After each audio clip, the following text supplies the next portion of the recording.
Dalam hati, Pak, ini nilainya tidak ternilai loh. Misalkan kalau misalkan lo disuruh bayar gue bisa bayar berapa gitu kan.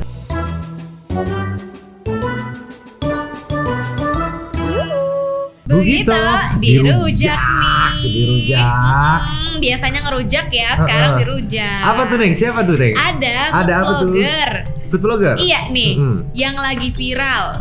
Tahu-tahu ada yang ngomong nih, ngeri sekarang orang mau makan aja nunjukin followersnya berapa, minta pelayanan lebih pula. Minimal kalau minta pelayanan lebih ya sebelumnya ngajak kerja sama dulu, bukan tiba-tiba datang tempat makan lalu secara random nunjukin jumlah followers. Jadi ada food vlogger nih yang kayaknya pada kenal ya dari ya si Magdalena ya. Oh tahu. Magdalena ya. Yang makannya barbar. Iya, nah. Kenapa dia? Dia ini bilang di salah satu podcast gitu kalau misalnya ada kejadian gak mengenakan gitu. Langsung aja kali ya lihat. Langsung aja kayak gimana? Lihat kayak gimana. Kita kan cepu. Iya, gitu. nih. Ini nih ya. Ini fun fact loh, kayak aku baru tahun lalu aku mau datang ke tempat makan. Aku udah nunjukin followers aku berapa, bisa sebantu sejauh apa gitu kan. Iya, tapi kan ini bisnis gitu kan. Saya dikasih apa? Gitu kan. Saya dikasih apa? Kan kayak, Pak, ini nilainya dalam hati, Pak, ini nilainya tidak ternilai loh. Misalkan kalau misalkan lo disuruh bayar gue bisa bayar berapa gitu kan. Itu sering banget. Aku tuh masih Tadi kan awalnya bapaknya nanya ini saya dapat apa gitu ya. Iya. Kayaknya bapaknya mah nggak ngerti digitalisasi gitu Nggak ya. ngerti juga sama Kenapa mungkin. nggak dijelasin aja ya? Iya. Saya ini bapak bisa dapat exposure loh, ini bisa rame warungnya gitu. Ya kan? masih sering dipandang sebelah mata banget, apalagi teman-teman aku yang lebih kecil lagi secara media. Aku sering Berarti menurut dia hal tersebut dipandang sebelah mata ya, tapi kan bisa aja bapaknya emang kurang teredukasi soal digitalisasi juga ya kan. Cuma mungkin ini jadi pengalaman gak mengenakan buat si Magdanya. Oh, bukan datang mau makan, mau bayar gitu. Iya. Maksudnya dia nggak mau bayar apa gimana Neng? Nah kagak tahu kalau itu coba sih. dilanjutin. banget dapet cerita kayak gitu ditolak, terus pas dapet review restoran datang tuh kayak dibiarin aja gitu, nggak dijamu Iya. gitu. Aku pikir kok Gak dijamu maksudnya selamat datang gitu. Gimana apa gimana sih gak dijamu? Bukannya Kalau restoran itu iya. seharusnya ya melakukan yang biasa mereka lakukan gitu. Kalau melakukan yang bagus buat food vlogger, nanti giliran orang terinspirasi pengen makan di situ, kok aku tidak diperlakukan sama seperti food vlogger? Takutnya kayak gitu nggak sih? Bener iya. Pasti dijamu banget. nggak ada kelasnya banget ya food nggak vlogger di sini gitu kan. Gak ada kelasnya banget food vlogger di Ada. sini. Memang suka nonton food vlogger lainnya ada. Terutama kelasnya. kalau emang UMKM ya. Maksudnya kalau UMKM kan biasanya kecil kan. Kecil. Maksudnya nggak yang pelayanannya baru masuk selamat datang dijamu silakan duduk di sini kan enggak ya, nggak semuanya gitu. Nggak keburu. Cuma kalau dia berharap kayak gitu kan mungkin bisa aja dia dijamu. Cuma kan dia food vlogger. Nanti giliran orang-orang datang, orang-orang biasa kayak tadi Mamang bilang gitu kan, kok gue nggak dijamu gitu kan. Iya makanya nih bukan dia doang nih yang koar-koar gitu, ada justru influencer lain yang ngerujak dia juga. Dirujak sama influencer bukan sama netizen doang. Bukan. Meluncur. Jadi lagi rame food vlogger yang gak mau gue sebut namanya, yang minta dijamu di suatu tempat makan sambil dia nunjukin followers ya. Terus dia bilang, lu juga mau bayar gue, bisa bayar berapa sih? Hah? Mbak, lu diizinin syuting di situ juga udah bersyukur, Mbak. Iya. Lu juga syuting di situ dapat duit kali Mbak dari YouTube, Mbak. Astaga, Mbak, lu bukan Jokowi, Mbak. Iya. Kenapa bawa-bawa? Kenapa Iya. bawa-bawa ini ujung-ujungnya gitu kan?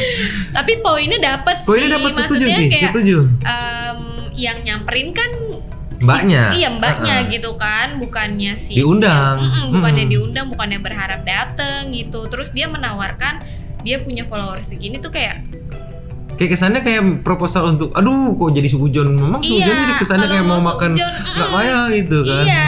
Coba ada lagi nggak? Ini nih Ada. Masnya nih yang bikin jadi sugujon nih Masnya nih, coba. Pendek tapi poinnya bagus food nih. vlogger nggak dijamu sama pemilik restoran, dia mengeluh.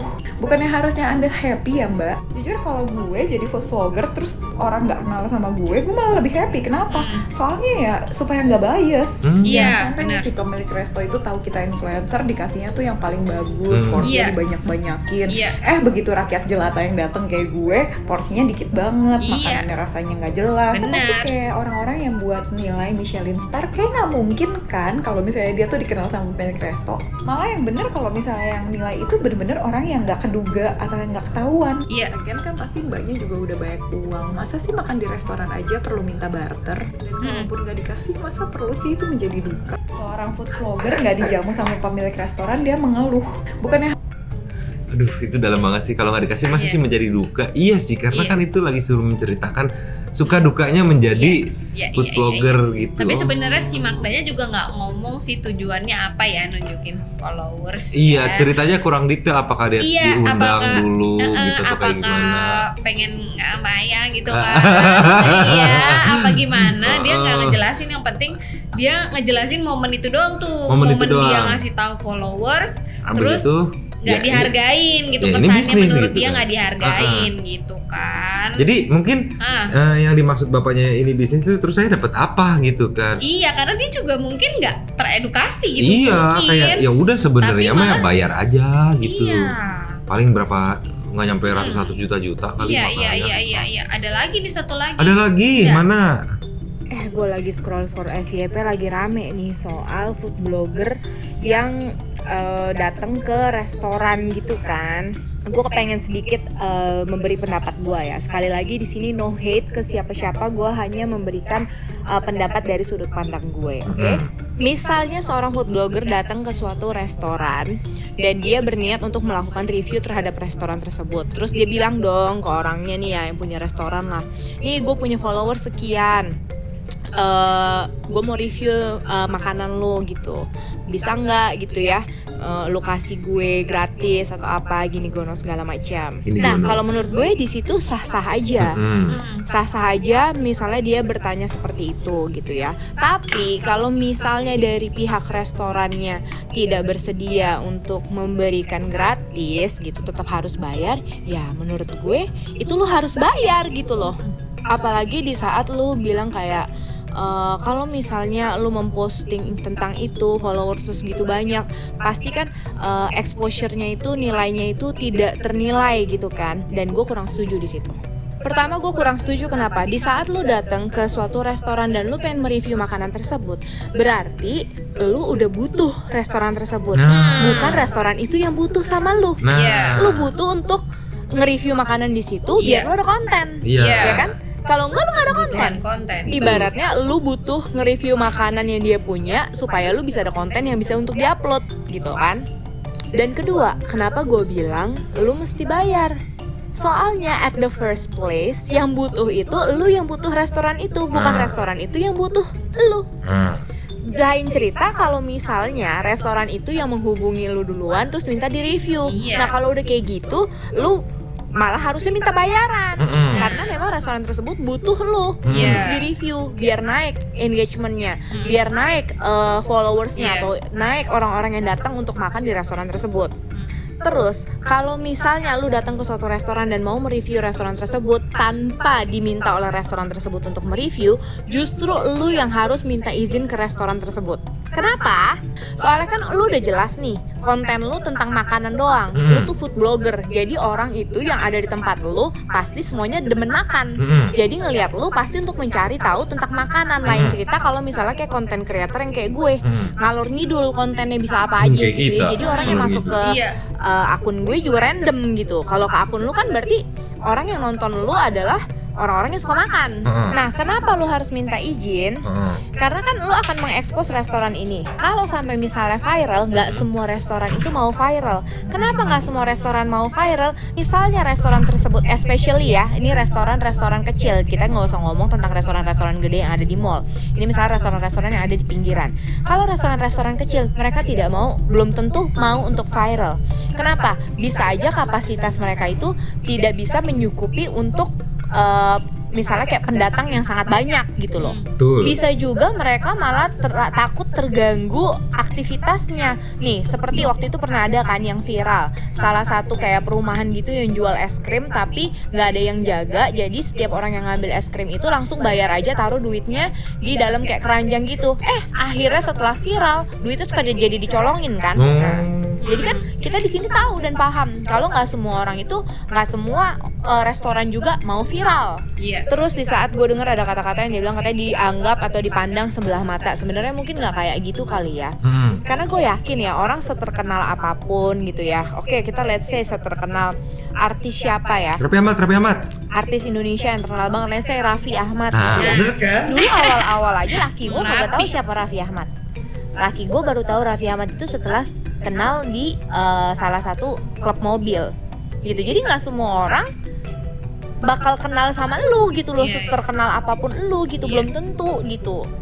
Orang di dunia tuh banyak gitu, bisa aja memang hidupnya mereka itu nggak ada di, maksudnya atau mungkin nggak nonton YouTube lu, nggak nonton konten lu, which is possible banget gitu loh.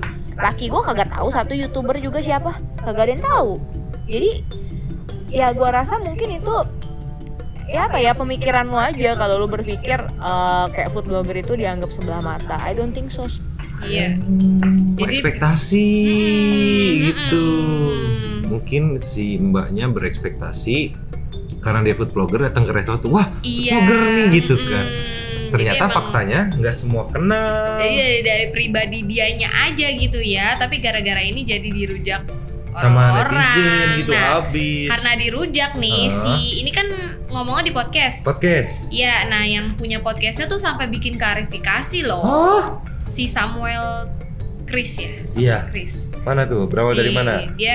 Iya, sampai trending nomor 5 Twitter sekarang di Indonesia. Aku mau meluruskan beberapa hal di sini. Oke. Yang pertama nih, katanya ada terjadi kesalahpahaman yang akhirnya menimbulkan kesan bahwa food vlogger Magdalena meminta makanan gratis dan bayar hanya dengan exposure dan meminta diberikan pelayanan istimewa. Seperti itu yang katanya tanda kutip salah nih, yang harus dijelaskan. Nah, di mana maksud sebenarnya adalah yang pertama, Magdalena selalu berinisiatif melakukan pembayaran setiap peliputan UMKM kuliner, tapi seringkali dikira minta makan gratisan. Berarti bayar katanya. Yang kedua, penunjukan jumlah followers kepada pelaku UMKM kuliner merupakan prosedur perusahaan yang dilakukan supaya pelaku UMKM yang belum mengenal media Magdalena dapat mengerti tujuan digitalisasi atau promosi gratis yang akan dilakukan. Oh bener kata Neng tadi, si bapaknya belum ngerti. Iya, tapi ini kan sebenarnya yang digitalisasi ini dua mutualisme lah ya. Jadi misalnya si Magdalena dapat konten, si UMKM-nya dapat exposure. Cuma kan itu harus. Tapi kalau memang jadi Magdalena mah ya ditunjukin, habis itu tapi saya tetap bayar kok Pak gitu. Iya. Karena kasihan UMKM udah UMKM iya, no gitu hard kan. feeling gitu ya, no hard feeling. Lanjut yang ketiga. Terus yang apa? ketiga, Magda mempunyai visi dan misi membantu UMKM kuliner tidak hanya dalam digitalisasi tapi juga permodalan bahkan bernilai hingga puluhan ratusan juta. Saya Samuel Chris ingin mengucapkan permohonan maaf yang sebesar-besarnya kepada Kak Magdalena dan seluruh pihak yang telah dirugikan dalam konten podcast yang terupload di channel Samuel Chris. Mohon maaf atas kegaduhan yang terjadi. Jadi yang minta maaf dia nggak enak kali sebagai pemilik lah gara-gara dia digoreng gitu. Padahal kan dia kan nanya doang ya di situ ya. Iya, kan dia nggak menggiring, dia nggak bisa mengontrol jawaban yang terjadi di saat digital syuting, gitu, maksudnya di saat syuting juga, terus respon orang juga nggak bisa dikendalikan kan, karena kan memang ya statementnya juga bukan dari dia, cuma mungkin dia nggak enakan aja nggak sih. enak gitu kan gara-gara kontennya dia gitu kan. Terus membantu mengklarifikasi ya. Padahal gitu. cuma tanya jawab, yang ngejawab siapa, yang siapa. Iya, kayaknya dari pihak Magdalena emang belum ada ya. Belum ada sampai saat ini. Belum ada upaya untuk meluruskan ini. Baru dari si Samuel Chris. Mungkin dia mikirnya nggak bener apa yang dipikirin netizen, jadi apa yang perlu dilurusin gitu. Iya, mungkin berarti memang ya udah gitu kan. Jadi lapar nih pengen nonton food blogger gitu lah ya. Lihat kontennya kayak mana sih gitu ya. Ini kita langsung nonton konten food blogger aja kali ya. Iya. Udah pusing ini. Dan daripada kita kena rujak sama netizen nih, mending kita ngerujak gitu lah ya. Iya, kita ngerujak beneran gitu ya. Yuk kita pamit. Kalau menurut ponakan gimana? Yuk tulis langsung di komen. Yuk, Bugito ngerujak yuk.